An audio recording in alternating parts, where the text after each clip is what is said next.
tema de la salvación y la condenación, continuando adelante con este tema, hoy vamos a ver las condiciones que se deben reunir para poder ser salvos. Y de igual manera, tener claro que si no cumplimos con estas condiciones, entonces no seremos salvos. Y al no ser salvos, lo único que queda es ser condenados.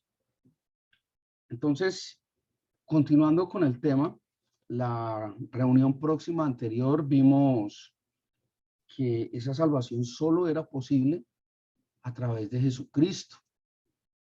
Hoy complementamos este concepto a través de las condiciones necesarias para poder llegar a ese punto de la salvación.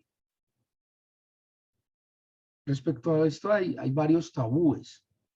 Yo creo que uno de los tabúes más representativos y que más daño nos ha hecho es el pensar que todos somos salvos, que todos somos hijos de Dios. Y aquí hay una tremenda confusión. No todos somos hijos de Dios. Todos somos criaturas de Dios, que es diferente. Y la palabra es taxativamente clara cuando establece la diferencia entre unos y otros. ¿Quiénes son hijos de Dios? ¿Quiénes no son hijos de Dios? Y uno de los evangelistas, creo que es Juan, es claro cuando llama a los que no son hijos de Dios: vosotros sois de vuestro padre el diablo, porque las cosas del diablo hacéis. Qué tremendo. Y ese es un tabú que daña a muchas personas, destruye muchas condiciones de fe. Porque precisamente si todos somos hijos de Dios, entonces ¿por qué estamos como estamos? Por ausencia de Dios. Luego no somos hijos de Dios. No todos. Vamos a ver hoy cuáles son esas condiciones que necesitamos para llegar a ser hijos de Dios. En otras palabras, para ser coherederos con Cristo en la salvación. La primera de las exigencias o de las condiciones que se establece bíblicamente para alcanzar la salvación es la perseverancia. La perseverancia entendida como la permanente acción de estar en pos de la salvación. Todo el tiempo, como dirían los scouts, siempre listos. Siempre. La mejor actitud. Vamos por favor a la palabra de Dios, a Mateo 10, versículo 22. Y seréis aborrecidos de todos por causa de mi nombre. Mas el que persevere hasta el fin, este será salvo. Ojo que aquí la palabra perseverar tiene una connotación bien interesante. Y es que no nos dice aquel que persevere. Aquel que se aguante el totazo, no dice eso la palabra. Hay una partecita que es la que hace que caiga el palo y mata al hombre. Y es el que persevere hasta el fin. No es el que persevere hasta el fin. Dice la palabra, este será salvo. ahí sí quedamos arreglados. O sea, no es suficiente con perseverar. Hay que perseverar hasta el fin. Qué tremendo. ¿Cuántos de nosotros tiramos la toalla al primer intento? ¿Cuántos de nosotros renegamos de la obra de Dios? ¿Cuántos de nosotros nos hemos detenido a hacer un inventario claro, físico, contundente de nuestra existencia? ¿Cuántos de nosotros hemos tomado la decisión de sacar de ese inventario aquello que nos impide la perseverancia?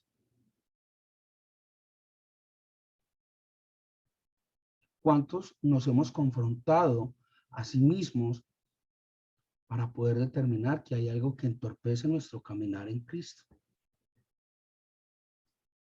¿Cuántos queremos salir de esa comodidad en la que nos movemos, de estar pensando que todos somos salvos, que todos vamos para el cielo, que todos somos hijos de Dios? Es una posición bastante cómoda. ¿Cuántos de nosotros nos hemos salido de ahí para confrontarnos y decir, hay que hacer ajustes? Qué tremendo, ¿ah? Segunda condición para alcanzar la salvación en Cristo. La segunda es fe y confesión. Y vamos a ver enseguida que esto no es suficiente, porque el marco en el que la Biblia, la palabra, nos invita a la confesión es una confesión que implícitamente tiene el arrepentimiento. De nada sirve confesar mi crimen si no estoy arrepentido de lo que hice. Porque entonces se convierte en un formalismo, no en un acto de arrepentimiento. Y normalmente cuando no hay arrepentimiento y se vuelve un formalismo, entonces muy fácilmente caemos en un acto que se llama el remordimiento. Y el remordimiento no tiene nada que ver con el arrepentimiento. Dios demanda de nosotros arrepentimiento, no remordimiento. El remordimiento no sirve.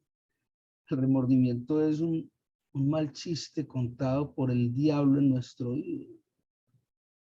Eso es el remordimiento. El arrepentimiento es algo que viene desde adentro y que solo el Espíritu Santo, que mora en el interior, puede ayudarnos a confrontar. Tremendo.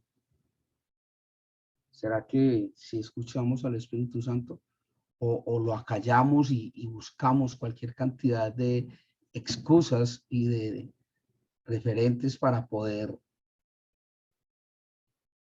acallar esa voz que nos está diciendo, por ahí no es, estás haciendo algo mal? Y a la verdad, yo creo que uno sabe siempre, uno siempre sabe cuando está haciendo algo mal hecho. Usted sabe, usted no necesita ningún vigilante que le diga a toda hora, vea, haga, deje de hacer, mire, muévase. ¿Y sabe por qué tiene claro cuando está orando mal? Porque el Espíritu Santo que mora en usted le está llamando la atención. Usted sabe cuando está haciendo algo mal hecho. Usted no tiene excusa. El libro de Romanos dice, porque sois inexcusables. Eso quiere decir que no tienen excusa para hacer lo que están haciendo. Precisamente allí, del libro de Romanos, en el capítulo 10, versículo 9, encontramos la invitación a la fe y la confesión con arrepentimiento. Dice el texto Romanos 10, versículo 9, que si confesares con tu boca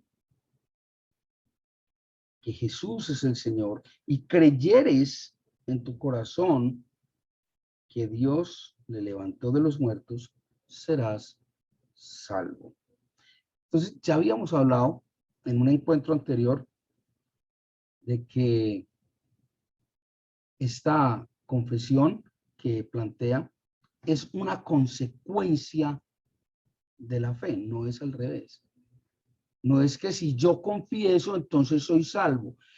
No, es una consecuencia. Como yo ya soy salvo, como yo ya tengo a Dios, producto de eso, puedo confesar. Es algo similar a lo que establece Santiago. Esto, recordemos que era una condición puntual para el guardián de la celda en la que estaba Pablo, en Romanos. Pero es un planteamiento que es necesario llevarlo de la mano de ese arrepentimiento del pecado. Cuando yo me arrepiento de algo, entonces estoy permitiendo que la mano de Dios, que el Espíritu Santo, que mora en mi interior, dé testimonio de la presencia de Dios en mi vida. Tremendo. ¿Ah? Qué fuerte. Otra de esas condiciones que nos plantea la Biblia para poder alcanzar esa salvación es tener abiertamente una receptividad a nivel espiritual. Hay que ser receptivos de las cosas que Dios nos está entregando y que Dios nos está dando. ¿De qué manera logramos esto? ¿Cómo logramos ser receptivos espiritualmente? De pronto han escuchado o hemos escuchado este planteamiento de abre nuestros sentidos espirituales, aguza nuestros sentidos espirituales.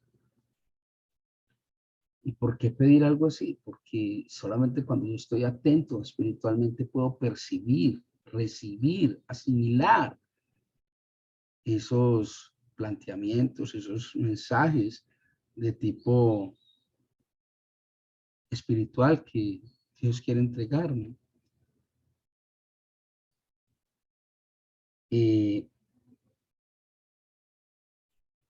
¿Quién mejor que Santiago para hablar de esta receptividad? Santiago es el que nos plantea, entre muchas otras cosas, el problema de la lengua. Es el que nos plantea el famoso embarazo del pecado. O sea, nadie va por la vida caminando y de pronto cayó en tentación, cayó en pecado. No, no, así no funciona. El pecado es todo un embarazo. Nace aquí, se lleva al corazón y el corazón lo vuelve obra. Esto es un embarazo según como lo describe allí Santiago. Miremos Santiago qué nos dice sobre esa receptividad espiritual. Para ello vamos a ir al capítulo 1, versículo 21 del texto de Santiago. Por favor.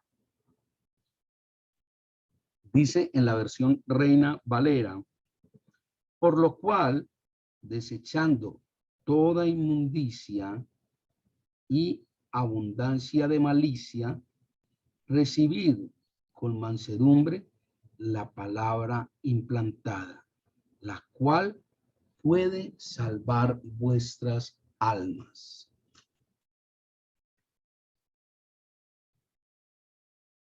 Fuerte. Entonces aquí cae algo que es bien especial. Y es que cuando nosotros hablamos de fe y confesión, que era la condición anterior, y tenemos abusados, tenemos dispuestos, tenemos preparados todos nuestros sentidos espirituales, entonces recibimos ese mensaje de la palabra de Dios. Dice el libro de Santiago, deje de lado la malicia, deje de lado la inmundicia y más bien con mansedumbre reciba la palabra implantada. Deje de lado todo eso. Deje de estarse peliculando en cosas que no son. Deje de estar escuchando al diablo cuando le dice, y si no, escuche mejor la palabra de Dios. ¿Qué le dice la palabra de Dios? Voy a cambiar. Y el diablo le susurra a uno al oído. Y si no. ¿Mm? Dejemos de escuchar eso. La mayoría de nuestras preocupaciones, de nuestras angustias, vienen de situaciones que normalmente nunca se presentarán. O sea, nosotros mismos nos encargamos de construir esa barrera. Pero cuando yo estoy escuchando la palabra de Dios en fe, en confesión, con arrepentimiento, eso obra maravillas en mi vida. Ahí sí alcanza uno a decir, adquiere uno la paz que sobrepasa todo entendimiento. Cuando uno pierde la tranquilidad, complicado el tema de la fe. Lamentablemente, pesa más la maldad, pesan más los malos pensamientos, pesan más las angustias que las cosas buenas. 1.000.000 de besos no se escuchan. Una sola explosión, una, puede destruir el mundo. Entonces, a veces preferimos escuchar la explosión que el 1.000.000 de besos. Qué vaina. Vamos al siguiente elemento de las condiciones para la salvación. Es una que es bien especial y que cada una de las que vamos viendo es complementada por la siguiente, por la siguiente, por la siguiente. El siguiente elemento es la diligencia espiritual. Y recordemos que no es cumplir con algunas de estas condiciones, sino hay que cumplir con todas. Qué tremendo. Y si yo no tengo una diligencia, si yo no voy a buscar, si yo no hago lo que está a mi alcance a nivel de mi espíritu, de la palabra, entonces se pierde toda la receptividad espiritual. Es decir, si usted no busca con ansia la palabra de Dios, si usted no investiga, si usted no escudriña, como dice Primera de Juan, creo que es, si usted no escudriña la palabra de Dios, qué complicado. Si usted deja solamente el tiempo de estas reflexiones para ponerse en contacto con Dios, ojo, yo pienso que algo no está funcionando. Si usted siempre está pendiente de que la palabra de Dios está en su celular y que ahí se la leen, porque hay algunas aplicaciones que la leen, usted no tiene que hacer ningún esfuerzo, complicado. O sea, usted debe siempre estar dispuesto a pensar y a meditar en la palabra de Dios. No es a ratos. No es cuando le quede un momentico libre. Es siempre. La palabra dice, orad en todo momento. La palabra dice, tenemos la palabra profética más segura. La palabra dice, escudriñad las escrituras.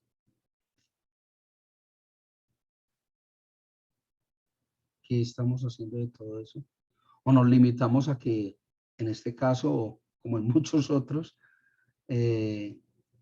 otra persona nos lea, otra persona nos diga, venga, ¿y la diligencia suya dónde está? ¿Y su parte dónde está? ¿Ah? ¿Dónde? ¿O se limita a lo que hagan los demás? Ojo, ojo, qué tremendo todo esto. Vamos a 2 Pedro, segunda de Pedro, capítulo 1, versículo 10, y 2 Pedro, capítulo 1, versículo 11. Los dos junticos para escuchar esto. Dice, en la versión Reina Valera de 1960, dice, por lo cual, hermanos, tanto más procurad hacer firme vuestra vocación y elección, porque haciendo estas cosas no caeréis jamás. Porque de esta manera os será otorgada amplia y generosa entrada en el reino eterno de nuestro Señor y Salvador Jesucristo. Wow.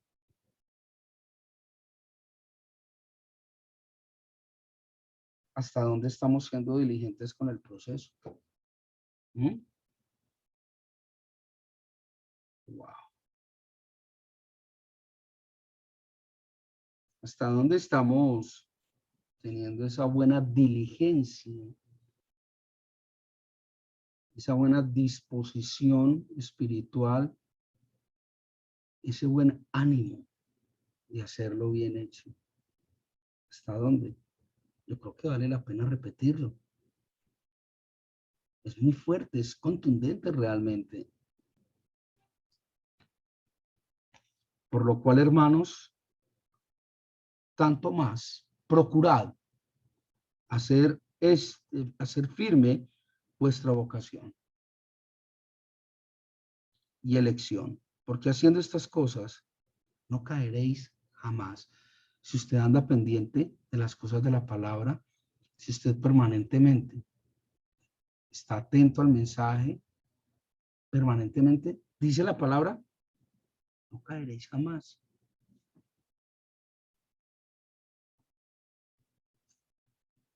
Pero volvemos a la comodidad. No, es que errare humane est. Es que la carne es débil. Es que el hombre tiene necesidades. Es que la mujer también. Es que.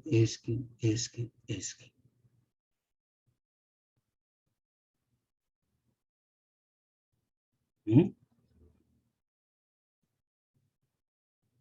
Porque no se hace diligente la palabra. Perdón. Porque no nos hacemos diligentes en la palabra. Meditamos y crecemos en ella todo el tiempo. Y de esta manera vamos aprendiendo y vamos viendo cómo nuestra disposición y nuestra forma de ver el mundo son un poco diferentes. ¿Diferentes a qué? A lo que el mundo ve. Recordemos que el mundo y Dios chocan. Dice la palabra que para el mundo las cosas de Dios son locuras y no pueden entenderse, que son contrarias. De hecho, Dios ante este planteamiento tiene un juicio muy severo, muy duro.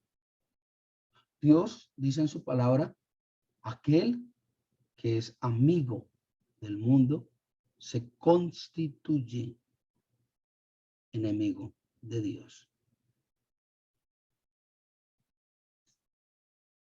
Recordemos esa oración tan bella de Jesús, esa oración de Jesús donde dice, Padre, no te pido que los saques del mundo, pero guárdalos del mundo.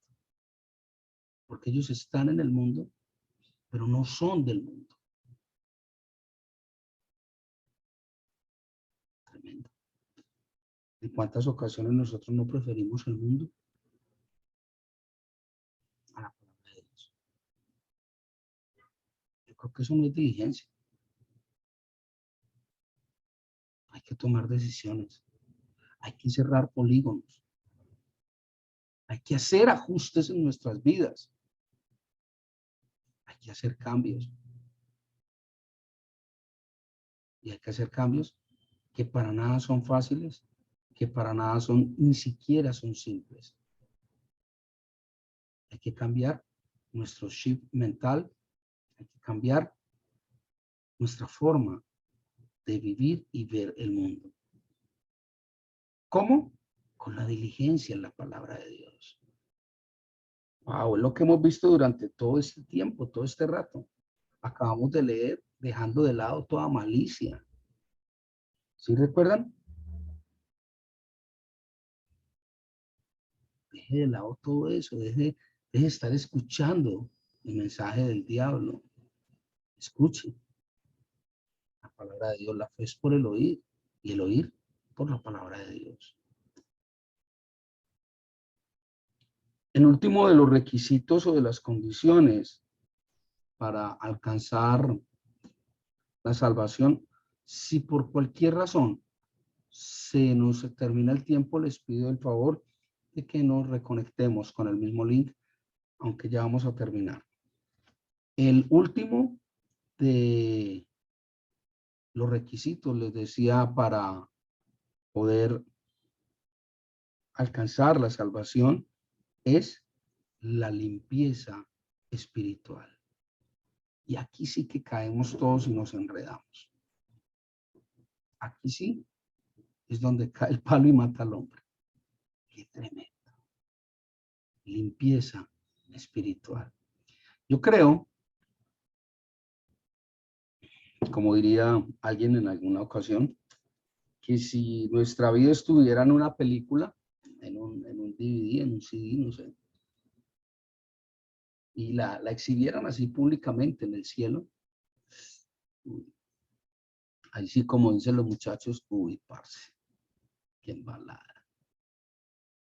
¿Cuántos de nosotros podríamos salir orgullosamente a decir, ese soy yo? ¡Qué alegría! Yo creo que la mayoría diría, uy, no, qué pena. Y no qué pena con los demás, a mí los demás me resbalan. No, qué pena con Dios. Qué vergüenza. Si exprimimos limón, sale jugo de limón. Si exprimimos tomate, sale jugo de tomate. Si exprimimos naranja, sale jugo de naranja. Si exprimimos nuestro corazón, ¿qué sale? Odio, rencor, venganza, malos pensamientos, desconfianzas, iras, contiendas, celos, envidias. ¿Qué sale cuando oprime nuestro corazón? O sale amor, aceptación, cariño, entrega. Cuando uno aprieta algo, sale única y exclusivamente lo que hay adentro. Yo no puedo apretar una naranja esperando que me salga jugo de manzana. Eso no va a pasar. Y puedo apretar un limón esperando que me salga jugo de uva. Ojo, usted tiene limpia su alma, tiene limpia su mente, tiene limpios los principios bajo los cuales se mueve. Qué tremendo. Les invito a que vamos a Apocalipsis 22:14. En la versión Reina Valera dice, bienaventurados los que lavan sus ropas para tener derecho al árbol de la vida y para entrar por las puertas en la ciudad. Disculpa, ¿yo me recordás Apocalipsis qué? Apocalipsis 22:14. Ok, gracias. Repito, bienaventurados los que lavan sus ropas para tener derecho al árbol de la vida. Ciertamente no está hablando de que me toque quitar la ropa para lavarla, lo que está hablando es de nuestra alma. Los que lavan su existencia, su vida, para tener derecho al árbol de la vida y para entrar por las puertas en la ciudad. ¿Por qué hace referencia a las puertas? Porque el ladrón no usa la puerta, el ladrón usa la ventana para entrar.